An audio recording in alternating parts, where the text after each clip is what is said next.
இன்றைய முதல்வர் அன்பு தம்பி விஜய் அவர்களுக்கு திரையுலகில் அண்ணனாக இருந்த கேப்டன் அவர்கள் இதே அவையிலே எதிர்கட்சி தலைவராக செயல்பட்ட பொழுது இங்கே நடக்கின்ற அத்தனை விஷயங்களும் தமிழகம் முழுவதும் தெரிய வேண்டும் என்ற கோரிக்கையை அன்றிலிருந்தே சொன்னார். அதனால அந்த விஷயத்திலும் நடுநிலையோடு இருந்து ஆளுங்கட்சி சைடு மட்டும் கேமரா போக்கஸ் பண்ணாம சட்டமன்றத்தில் நடக்கும் அத்தனை நிகழ்வுகளையும் நேரலையில் தமிழக மக்கள் அனைவரும் தெரிந்து கொள்ள வகையில அந்த சரிசமமான ஒரு வாய்ப்பை ஏற்படுத்தி தர வேண்டும் என்பதை இந்த நேரத்திலே நான் கேட்டுக்கொள்கிறேன். நமது தமிழ் தாய் வாழ்த்துக்கு முதல் இடத்தை கொடுத்து பிறகு மற்ற மொழிகளுக்கு முக்கியத்துவம் தர வேண்டும் என்பதை இந்த நேரத்தில் நான் ஒரு கோரிக்கையாக இந்த அவையில் வைக்க கடமைப்பட்டிருக்கிறேன். மாண்புமிகு உறுப்பினர் திருமதி பிரேமலதா விஜயகாந்த் அவர்கள். மாண்புமிகு முதலமைச்சர் அவர்களுக்கும் எதிர்கட்சி தலைவர் அவர்களுக்கும் இன்றைய அவை தலைவராக அண்ண போஸ்டில் வெற்றி பெற்றிருக்கும் அண்ணன் JCD பிரபாகர் அவர்களுக்கும் துணைத் தலைவர் ரவிக்குமார் அவர்களுக்கும் இந்த அவையிலே வீற்றிருக்கும் அனைத்து சட்டமன்ற உறுப்பினர்களுக்கும் எதிர்கட்சி தலைவராக செயல்பட்ட அண்ணன் முன்னாள் முதலமைச்சர்களாக இருந்த அண்ணன் எடப்பாடியார் அவர்களுக்கும் அண்ணன் ஸ்டாலின் அவர்களுக்கும் இந்த அவையிலே நாம் ஒரு மாண்புமிகு ஒரு அவை இது. இந்த தமிழ்நாட்டின் வரலாறை இந்த மாண்புமிகு இந்த வளாகத்திலே மிக சிறந்த முறையிலே ஆட்சி செய்த நம்மளுடைய முன்னாள் முதல்வர்கள் இங்க நம்ம சுத்தி இருக்கின்ற அந்த புகைப்படங்களே அதற்கான சாட்சி.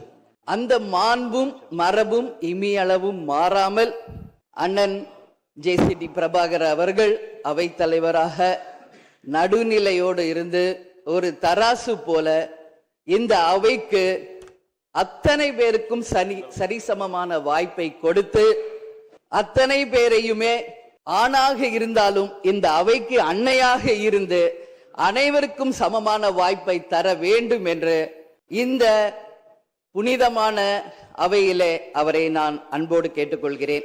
அது மட்டுமில்லை, இன்றைய முதல்வர் அன்பு தம்பி விஜய் அவர்களுக்கு திரையுலகில் அண்ணனாக இருந்த கேப்டன் அவர்கள் இதே அவையிலே எதிர்கட்சி தலைவராக செயல்பட்ட பொழுது இங்கே நடக்கின்ற அத்தனை விஷயங்களும் தமிழகம் முழுவதும் தெரிய வேண்டும் என்ற கோரிக்கையை அன்றிலிருந்தே சொன்னார். அதனால அந்த விஷயத்திலும் நடுநிலையோடு இருந்து ஆளுங்கட்சி சைடு மட்டும் கேமரா போக்கஸ் பண்ணாம சட்டமன்றத்தில் நடக்கும் அத்தனை நிகழ்வுகளையும் நேரலையில் தமிழக மக்கள் அனைவரும் தெரிந்து கொள்ள வகையில அந்த சரிசமமான ஒரு வாய்ப்பை ஏற்படுத்தி தர வேண்டும் என்பதை இந்த நேரத்திலே நான் கேட்டுக்கொள்கிறேன்.